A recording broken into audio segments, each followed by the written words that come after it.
Most religions teach their followers, implicitly, that their lives have no intrinsic meaning, that all meaning comes from that religion's deities. Then, someone raised in that religion starts to realize that there is no there. Their first response is to assume that life has no meaning, which means they still haven't let go of their former religion's hold on them. It's the worst of both worlds, retaining the supernatural dependence of the religion without the comforts that provides. But many are then fortunate enough to realize that waking up in the morning, going to the window and seeing the rising sun, feeling its rays warming your skin, hearing birds in the trees, thinking about the people you care about, and so much more, is all meaningful. Add to that the shadow of mortality, of realizing that you're inevitable.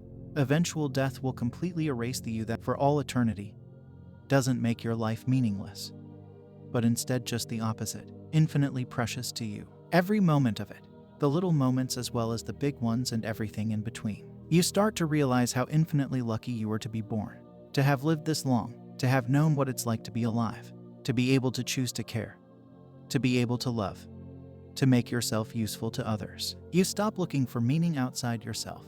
You rise from the ashes of your former beliefs into a new day. Most human beings live on the surface. They know themselves by their name, their physical image, and their belief in having a personality. The person or personality is a collection of memories and functional knowledge to have a job for financial security. The human brain had to learn the laws of nature in order to conquer it. That it did, but in the process, being rational creatures, we specialized in the art of symbolic communication, the skill of language. Words, ideas, and mental representation of reality became so important that the conceptual replaced the actual. The result is the present civilization, which not only values mental images and ideas, but is misperceived to be fact. The most commonly held delusion in human consciousness is the idea of me. You and I. The mind includes in it anything and everything relating to its counterpart, my body. To explore this sense of me or self and to reach its source is the breakthrough into the actual life away from the imagined reality, what we think life is or should be, hence looking for meaning or purpose. The brain is programmed to construct a sense of me, and we get tricked to believe that we are in control and identity with an image or personality. If one explores deeper this sense of I, you can notice how I am discontinuous. Most of the time is not there when you are in experiencing the moment or being in the zone. As to how one can be united with life and not live in the mind or illusion, spiritual teachers or sages are elusive, but the door is not the sense of me but the sense of being. The question of why should I live implies that you had a choice in being born, and you are in control of life.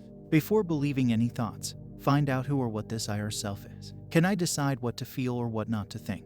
Can you decide to fall asleep or wake up each morning at will? If you can't decide what not to hear, taste, smell, or see, what makes you assume that you can decide to live or not to live? What if the mind is deceiving you and obscuring the fact that the purpose of life is to live it naturally, which simply means abiding in the sense of just being? No preparation or practice is necessary to get to what you actually are, a conscious being, one with the movement of life, without limiting ideas or mentation. You are a spontaneous and free being, like every other being in nature. There is nothing wrong or right with life unless you start thinking about it. You are looking for a reason to live in a world that has no definite proposed purpose. You want to be given a reason to live. However, in my experience, there is none. If we say that God does not exist and we are actually just another animal on the planet, then our only reason to live is to reproduce. If a God does exist, then according to the Bible, they are a hypocritical puppet master who wants us to pledge our lives and in turn our service to them.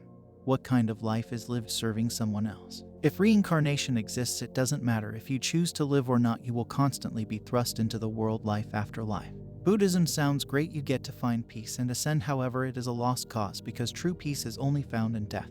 And according to most of these religions, you may not even find it there. Furthermore, some propose there is no God and that the Big Bang alone created the universe. Remembering what I said earlier about reproduction, this further suggests that we were a fluke and accident, so really there is no point in living because we shouldn't have existed in the first place. In conclusion, there is no reason why you should live. But life itself has a purpose, and that is survival. To satisfy the purpose of life, you have to survive.